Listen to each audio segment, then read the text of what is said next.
Sneaker business talk. It's the Soul Material Podcast. Absolutely. For our last segment, we just want sneaker business talk. We talked about the sneakers. We peel back some layers on the business. So let's get some general talk just to wrap it up. Just some insider talk and consumer talk. We're all in the above together on this call. So let's just start with because you touched on it a little bit in the beginning, but just our origin story of crossing paths. There's a little 6 degrees of separation, because where you're currently at, and then friend of a friend, got introduced, and we were the Gilbert Arenas. It's kind of some of the lineage and how we got together because we were doing some stuff with our page. So just tell us from your perspective a little bit, our origin story, because I think it was a fun one to let our audience know. Yeah, man, like I was saying, I was, again, this is probably a few years ago now, Dan and RJ, I got connected with them, but I was trying to track down Gills, man, and they starting their podcast around that time, and then they had me on there. Actually, when I was still in Vietnam, this was like maybe a year or two of them into it, and then again, I believe they had you guys on the show, so then again, I was like, tapped into you guys, and when I seen the podcast starting off, I gave a follow and checked in on a few episodes whenever I can to check you guys out, and so again, I just love hearing the story, and again, like DC is definitely such like an underserved footwear like hub where like it's usually New York or LA, even maybe a Chicago where it's like, DC is kind of the forefront of everything. If you look back to Georgetown to, with New Balance and other things that like all the trends that come out of there. So again, just having an admiration for the city in general and what you guys do culturally and stuff for the game is kind of how I got introduced to you guys in the podcast. And so again, just learning and picking up things. Again, it's dope having these podcasts now because before you just kind of had to guess what was happening in areas, and you guys could kind of give you the backstory on what's happening and where it's at currently as well. So it's always cool just to hear from a ground level and OGs in the game who's been doing it for a long time, and, have those references and those moments from, the camping out days to the, getting these pairs and driving across the city and stuff is really cool to hear. So I'm a fan for first and foremost, and it's an honor to even be talking to you guys. So it's cool to check that stuff out. Xavier, it's definitely an honor. And again, that's why the internet is so great, because you just never know how things connect. And again, the origins of DMV, that triangle would include Northern Virginia and Maryland. Like we are so influential historically in the culture, and people just don't understand. But I appreciate you looking out for us and doing this interview, man. And get into the mind of Xavier real quick.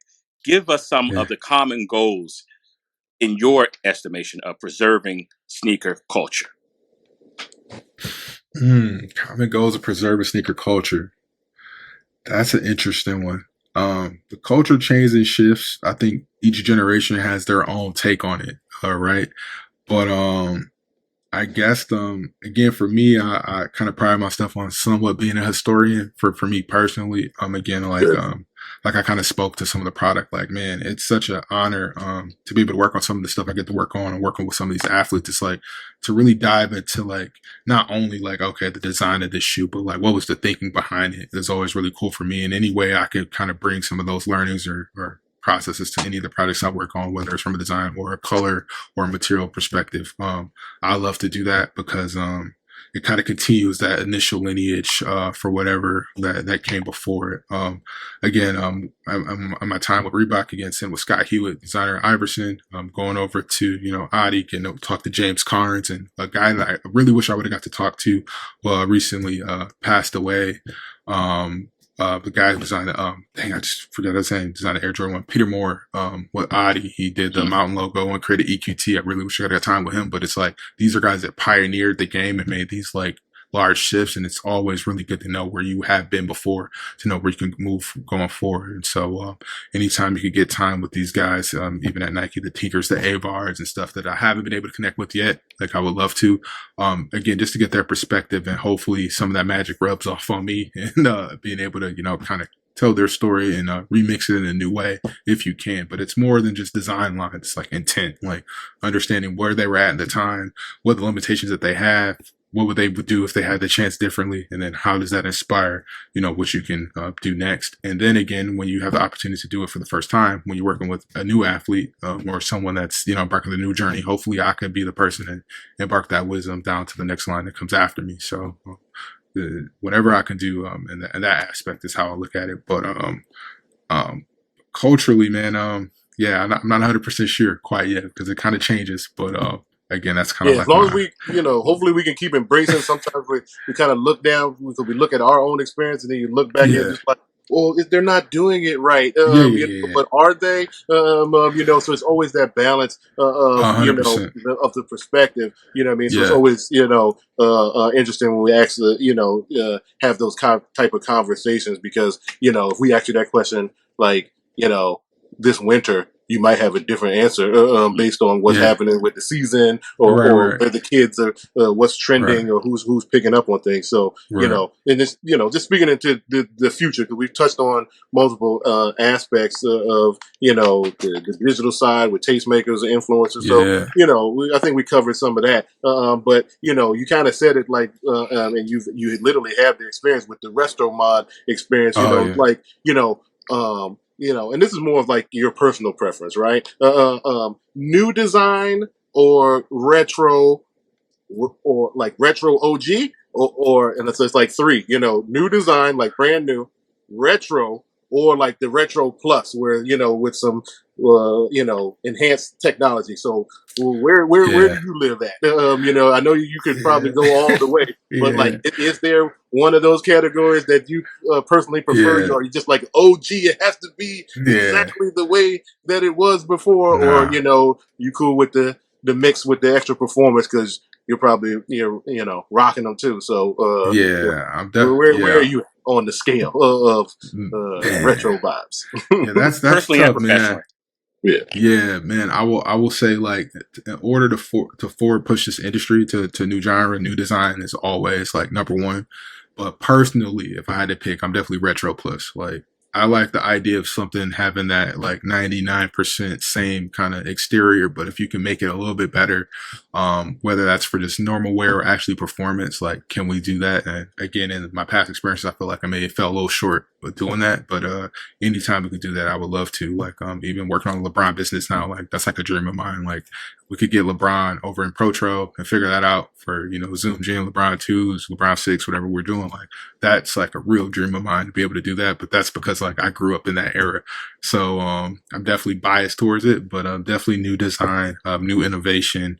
Man, that definitely pushes the boundaries forward and creates that new memory for that new, 10, 11-year-old like I was back in the day, to have that new memory. And then hopefully 20 years from now, they could take it and push it a little bit further. So bias to new design just for whatever, but my personal preference is definitely leaning towards the retro plus. Like, can you make it a little bit better than it was then? If they had the ability to do what you could do now, what would they would have done?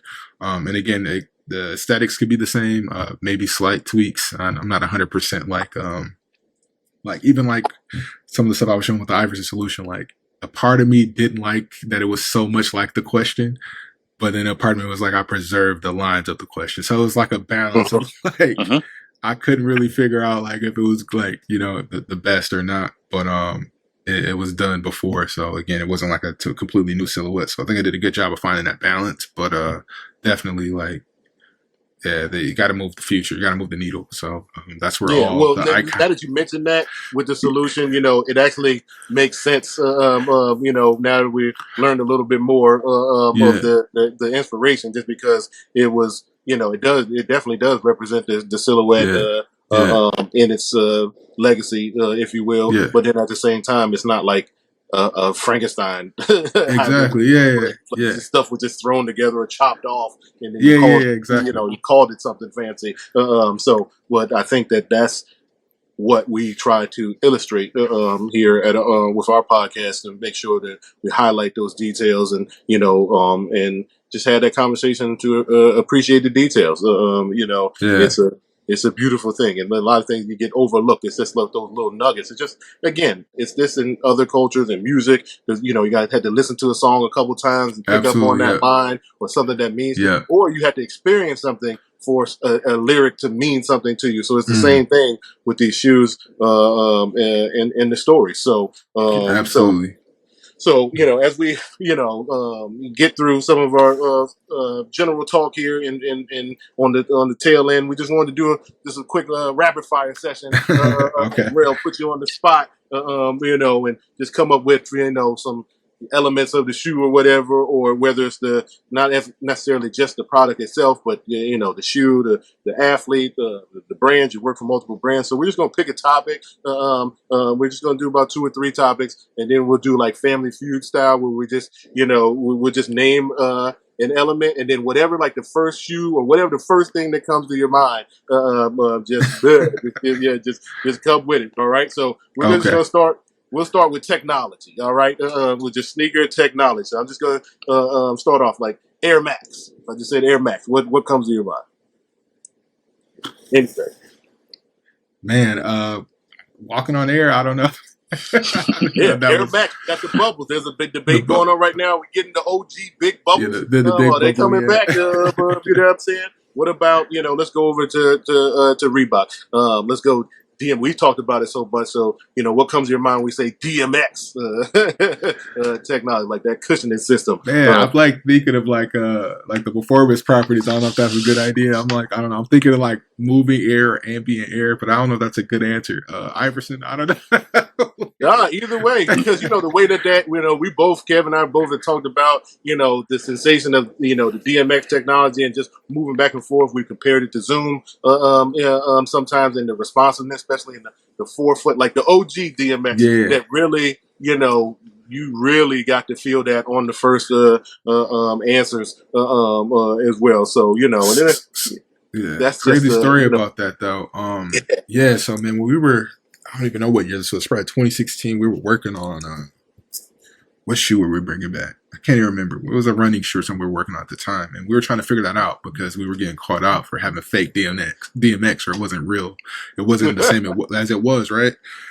So what happened? I'm like, again, a historian, so I'm always buying old shoes. Even if I can't wear them, I'll wear them when they blow out at work or whatever. It's like always a thing. So I'll start buying the old DMX shoes, and we end up separating it, and we found out it was another bag on top of the midsole that set right below the Strobel board that was actually giving you your sensation. So the DMX 10 part is the same as it's always been, but you had a thing called a flow pack that sat on top of it. So they were saying during the development process of the technology, it worked, it performed well, but the consumer just didn't get that sensation when they were putting the shoe on outside the box. So they double loaded it with another pack. But what would happen, it would leak air and stuff. So they discontinued it. And so when we started separating shoes, we started finding these little clear bags that were like basically welded ambient air that they would just kind of glue on top of the midsole, and then it would sit underneath the Strobel. But innovation in our development team didn't want to reopen it because it was costly, and also they were like it would leak air. And so then it became on trying to figure out ways we could get that sensation by top loading the DMX part, but it just didn't give you that same OG sensation. So I know like on Answer 1, it's now top loaded instead of bottom loaded. So you should get a better sensation on the previous round of retros, but you don't have the 10 part on the actual tooling anymore, which is like a huge miss too. So I don't know if that was a win or a loss, but I was trying to solve for that because that's what actually happened. But if you do get a pair of the DMX Daytonas, that was kind of pre the DMX kind of era that was messing up, and they developed a bag that sits on top of the Strobel, but it actually feels phenomenal. That and like all the Pierre Moss stuff is like pretty legit because that's like the best bag that we had to offer that gives you that like OG feel if you're looking for that. Wow. All right. I had no idea you're about to unlock that story for us. Yeah. That is crazy. That's crazy. I think that's definitely something that people needed to know. So we're glad we're able to peel back that layer. So I got one more for you before we just get into the last question. So and since you unlocked that with DMX, the other one I was going to bring up was the Hexalite for especially on the question, because there was always that question mark of the what it visibly looked like versus how it performed, because it was just like it just looked like decoration, but it was just like where was it and what did it do? Because the buttons are extremely comfortable, but it was just was that we talked about like Converse React Juice in the past. So Yeah, it's like, was yeah, this just yeah, a gimmick, exactly. or like there had to be something technical behind the scenes that maybe the Yeah, consumer didn't understand. So you got yeah. anything So, about the Hexalite too? yeah. So this is me tapping in with the OGs again, the Scott Hughes, the E. Scott Morrises, like trying to figure that out. So, basically, Hexalite is a functioning technology, is inspired by like the bee's honeycomb. I guess it kind of expands kind of the force out evenly amongst impact. So it's literally more is used as like a drop in and like usually heel or forefoot. And again, as they developed that technology in the early 90s, as designers was continuing to design and evolve into the mid to late 90s, they were just trying to find out new ways to give that expression of Hexalite. So the question, the lateral Hexalite never did anything. So in the original pairs, probably up to 2005, or probably a little later, probably 2010, it was legit, but it did nothing. It's just windows to kind of give you a visual technology call out, but it was actual Hexalite.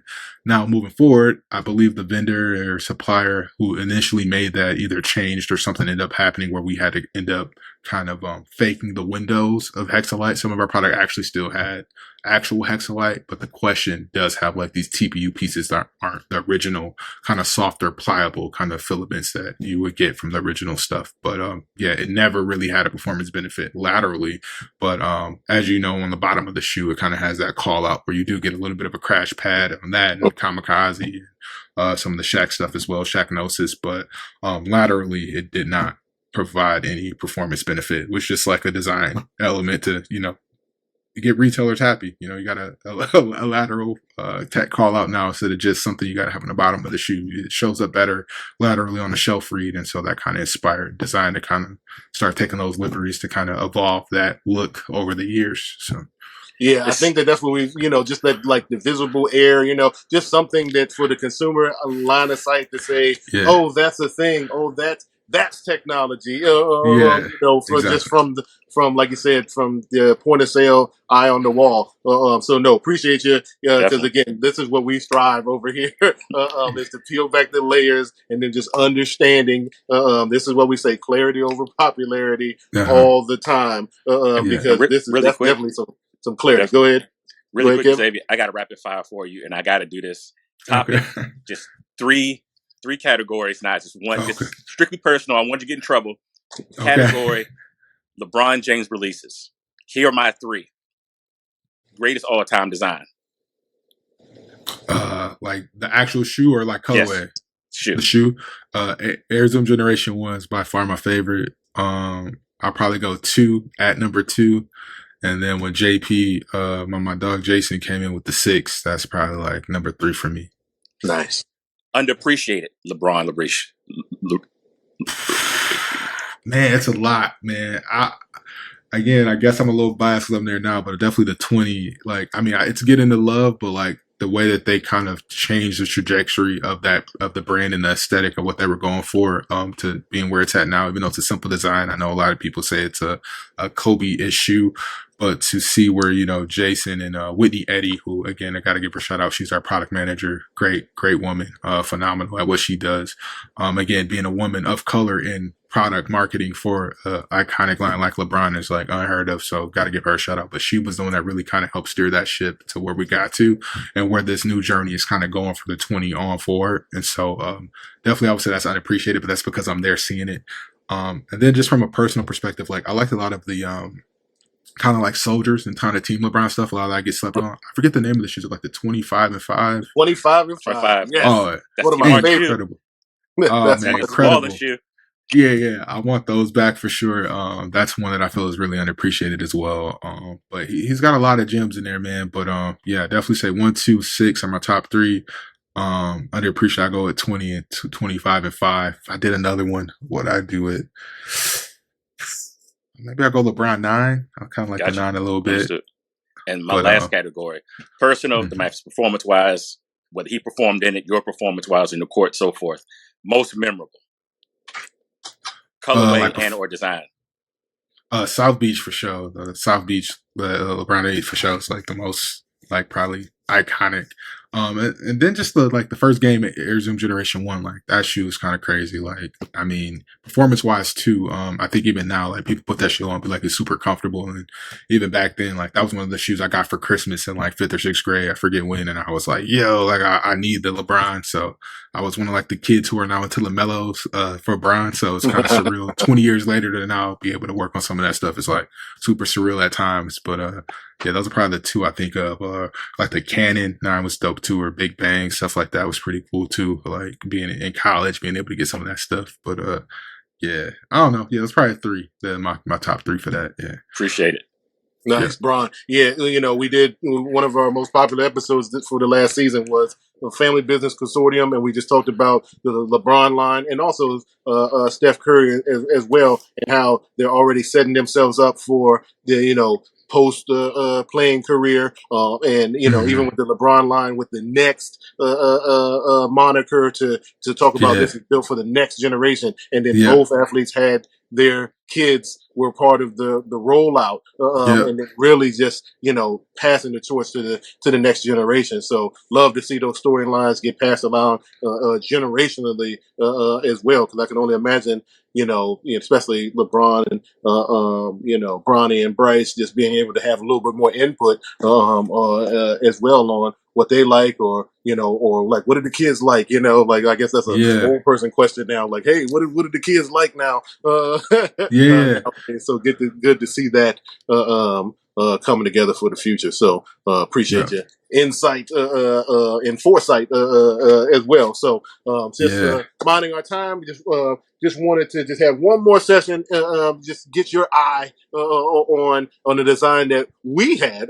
So I mean, so Kevin and I last year, we always love having special projects, and we look forward to collaborating with other brands in the future. So we did an exercise where we created using Nike ID to create our own soul material podcast shoe. So I just wanted to show it off again real quick. We have a full episode on IG right here, but this represents our brand and our logo. So just wanted to go over some of the details with you and see if you had any thoughts on on the soul material Air Force One right here. We've got some Rasheed Wallace inspired vibes over here.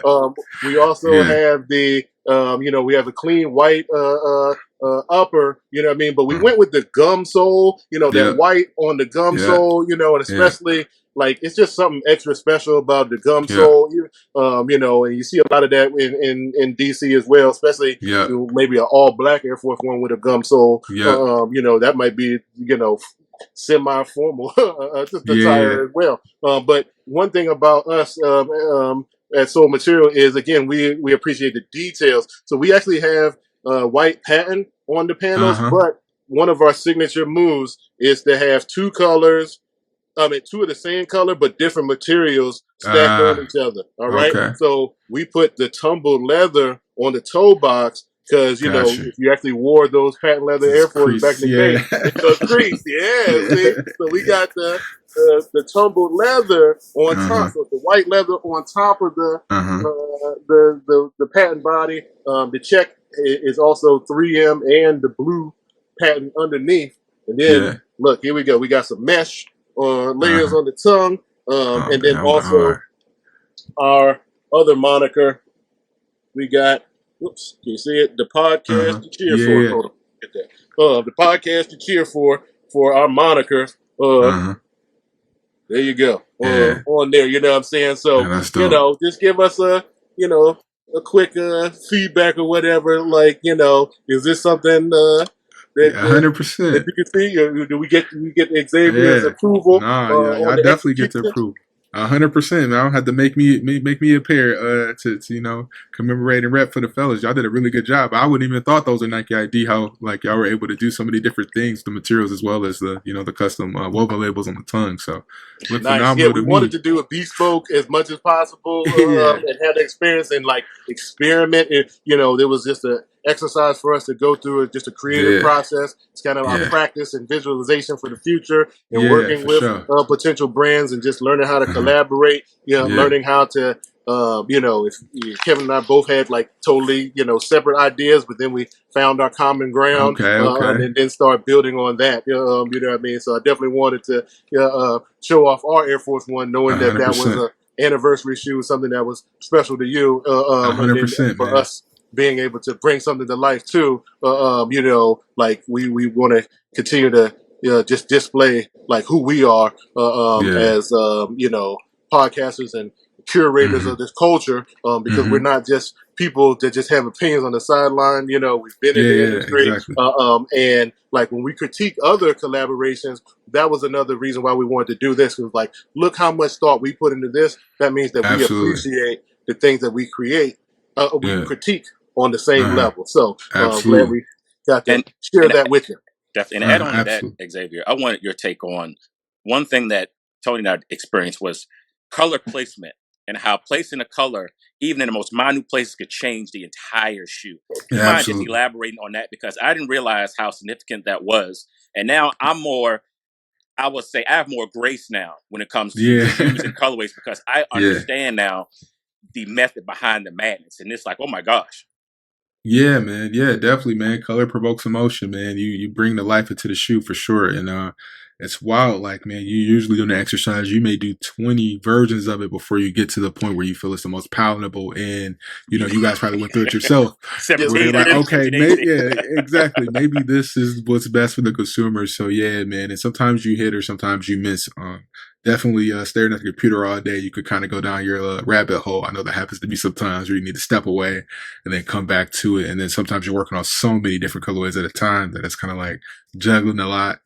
But yeah, man, it definitely plays a key role. And definitely, I would say materials is right there too. Like having that, that white pattern with a tumble pattern looks good. But if that was like a blue pattern, maybe it looks a little bit jarring. Like it's really trying to find that balance of what works cohesively from materials and a color perspective. And overall, a great design too. Like the Air Force One is probably the most iconic design shoe of all time, up there with like a Jordan 1 or Jordan 3 or something like that. But like, man, it all works in tandem. But yeah, color definitely plays a key role. And again, it allows you to storytell. It would have just been an Air Force One without you bringing those elements in there. So what I was kind of telling about earlier, like we really dive into narrative and how it's just going to really resonate with the consumer or whoever we're making it for. So your narrative and your storytelling has to really, really be on point when it comes to color. So yeah, that's kind of what I do in my day to day here at Nike. So Cool. Yeah, I think that's a good place to put a bow on top of this. And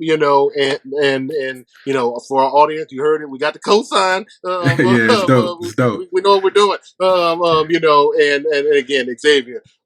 We appreciate your time out of your busy schedule, and being able to connect with us, and build so that we could just provide some really good content for our community. And we always want to educate as much as possible, and then each one teach one. So we're just trying to do our part. We're humbled that we may have been in some of that lineage of people that you looked up to, but 100%. we want to do our part to continue to strengthen these relationships. Make sure, because we need everybody to come together so that we can flourish, and keep giving back to the next generation, so that we can look back. It's just all about, and some of that is you pass on the nostalgia, you pass on these things, and we're also passing on our stories and our legacies, and for your families as well. So again, just appreciate you for stopping by, and kicking it with the Soul Material crew. So we appreciate it. Any last words from you, Kevin, as well, before we sign off?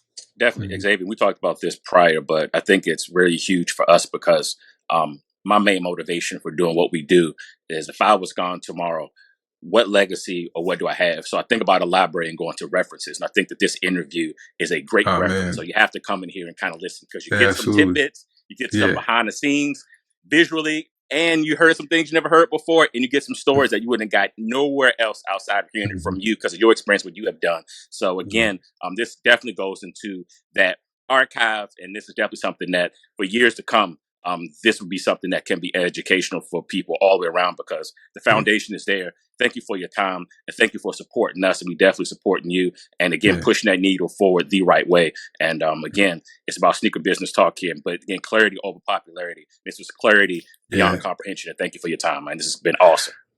Nah, man, it's same to you guys. I'm honored to be the first guest, man. I did not know I was the first guest, so that's super dope. But again, like I said, I'm a fan of you guys first and foremost. And man, I'm just along this journey too. So man, any wisdom or anything that I got that I could share that may just be a day-to-day for me that I might not even realize that it's impacting someone. Like you said, like you could go back and look on this and learn something. Like I wouldn't even think of it like that. Like still feel like that kid from Flint. So it's very shocking to me to even hear you guys say that. So I'm grateful for y'all more than y'all know. And if this can help anybody, and 20 years from now, we may look back on this too and see how the game evolved from there too. It's definitely a timestamp in culture and where we're at currently. But honored and blessed for you guys as well. Thanks for having me. All right. Well, stay humble and hungry, and we're all on the journey, and we'll see you at the top. That's where we're all on the way. Absolutely. So appreciate you, and we'll sign off for a first Soul Material interview. All right, interview series coming soon, and our anniversary and all those good things. So this is great timing for us to connect. So to our audience, again. Another sneaker business talk episode with the Soul Material clarity over popularity. So till next time, we're out.